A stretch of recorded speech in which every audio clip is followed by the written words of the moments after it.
Welcome to this daily guided meditation practice. This is the Attentive Mind. My name is Nathan, and I'll be guiding you through this meditation practice today.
All right, you have found yourself a seated position. A position that is both sturdy and comfortable. And your eyes can be either closed or open. If they are open, your gaze is directed softly and clearly downwards.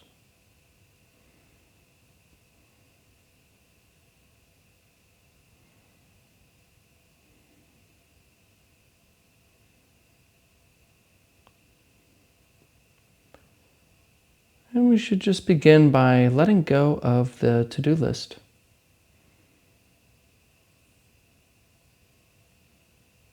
The accomplishing mind.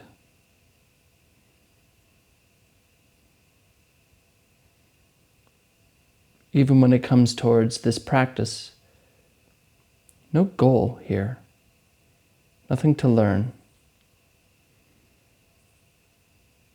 We're not calming down.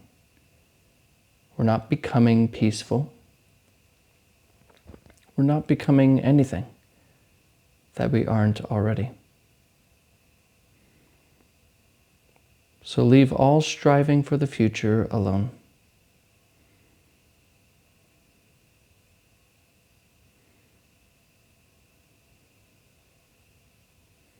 And instead, bring your attention to the breath.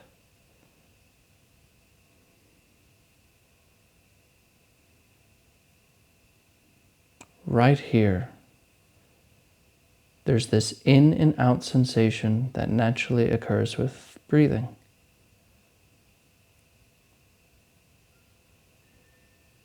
Just notice it. Watch it carefully.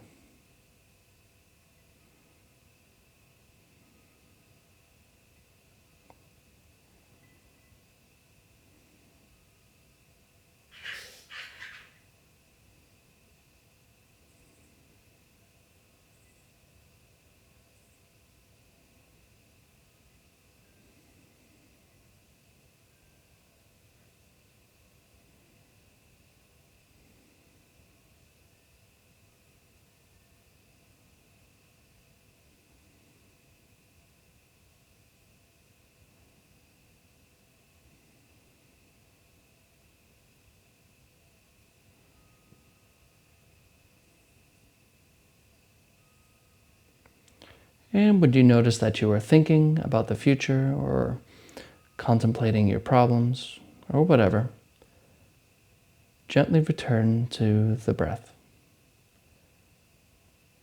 In and out.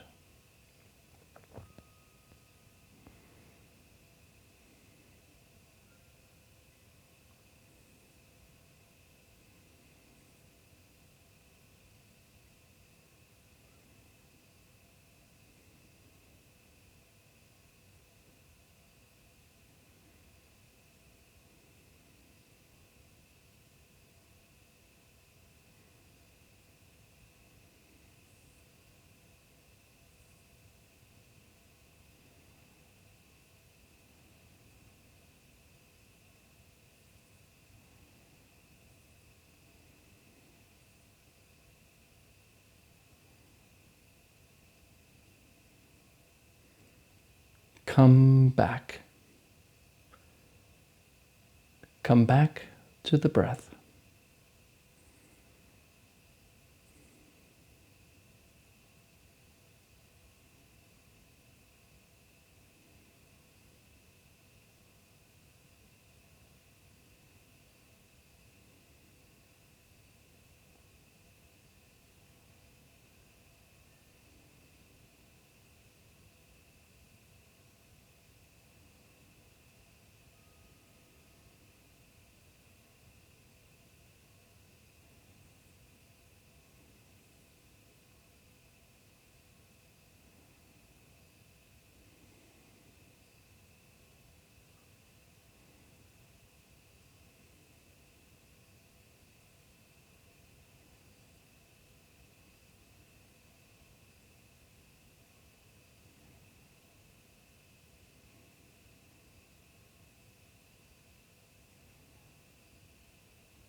Now, where are you aware of the breath from?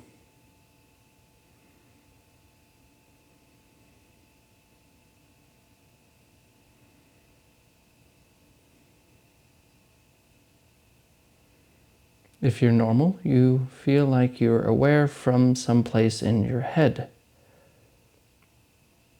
above the breath, looking downwards at it.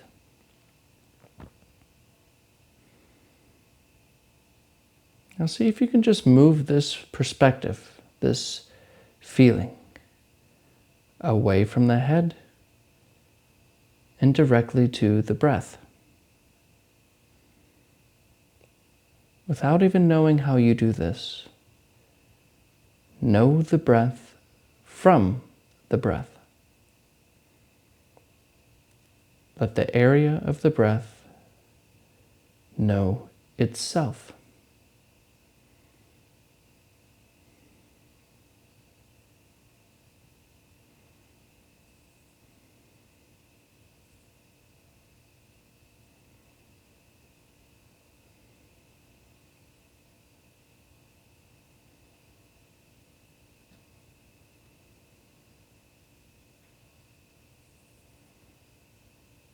Breathing, knowing, breathing.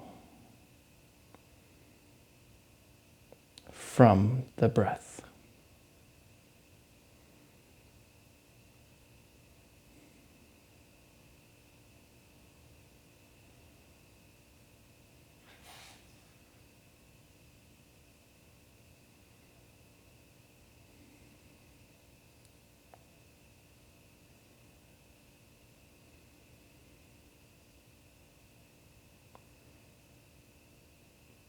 Now allow this feeling from the breath to encapsulate the body as a whole. The body as a whole knows the breath.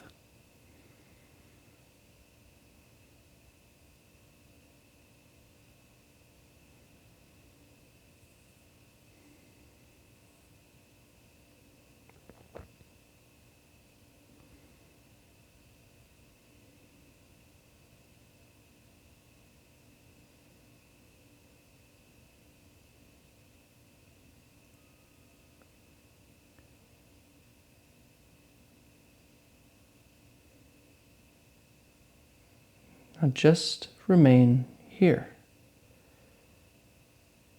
and completely rest.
Okay, you can look at the screen.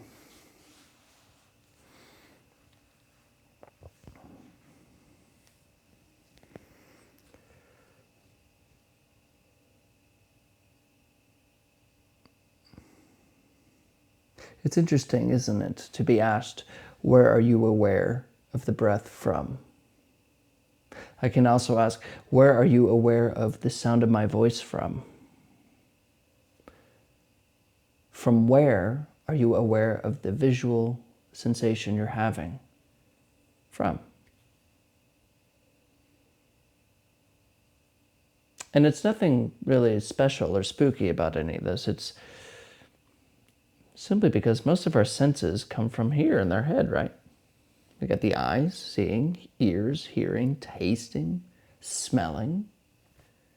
What do we have here is feeling, the body. So it feels like everything's happening here. This is from where I'm aware. We got the brain operating. So we kind of assume that. We feel to be in the head, a sort of homunculus behind the eyes, in between the ears, as if there's a little control center controlling the body. We say, I have a body, not I am a body. I have legs, my arms. Whose arms? Mine. We don't say I am arms, I am legs, I am a body. We seem to have this separate owner, which is also the author of our thoughts, of our personality, the source from which who we think we are comes from. It's all behind the eyes in the head.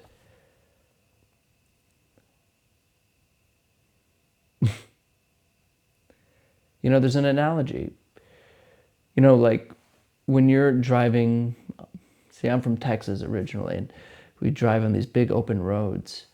And of course, on the road, if you're driving in the day, especially in the middle of the day, you'll see like the road, maybe half a mile down the road, is reflecting like water, a mirage. And it looks like water. If you didn't understand what a mirage was, that's clearly water. I can see it. It's right there. And a lot of us, the feeling of being a separate me, a place from which we are aware. We feel that to be real. Like, clearly I'm existing. Clearly you're there watching a video, right? That's so obvious. And it's like the mirage. So how do you know that that's not water? Other than the knowledge of it, we drive up to it. And upon further inspection, we see like, oh no, it's just heat waves reflecting the light in a certain way that makes it look like there's water. And the same thing with practice. Where are you aware from? Where is this one thing from which you are pointing attention? Look for that.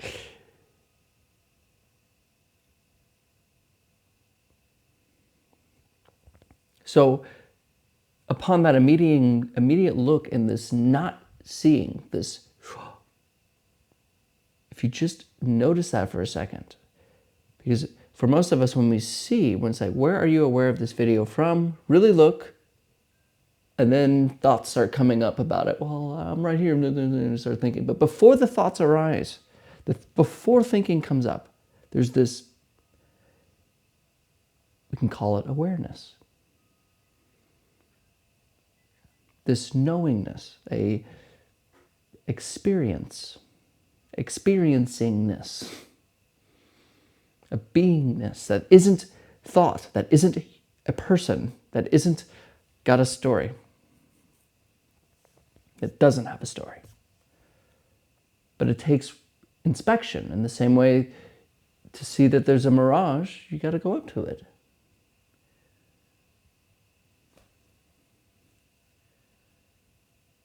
Now, of course, a lot of us don't like this idea because we're thinking about it. We don't like the idea that the person I am isn't real. No, it's not actually totally true. On a conventional level, you are real. You do have a life, you do have problems, you do have things going on. But when you can just look clearly at your experience, like, conventionally, yes, I'm a person with a name and a place and whatever, but then what is really going on behind the scenes? It's kind of like baseball. Baseball's real, right? But scientifically, not really, right? If you to look at, like, if an alien came down and said, what is baseball? Or we look at atoms, there's no baseball in atoms. It's just something that emergent from our own thinking, from our own creation. It's the same kind of thing. It's a conventional reality, not a reality. Useful, but also has the double-edged sword of ruining our life. This I and this me, the one with problems, the one with a story, the one with desires, it always comes up, and it steals our peace. Because it's always scared of dying, always worried about the next thing. And it's not even really there. So practice. Don't believe me. Don't believe a word I say. Don't ever take what I say as real, ever. Look for yourself.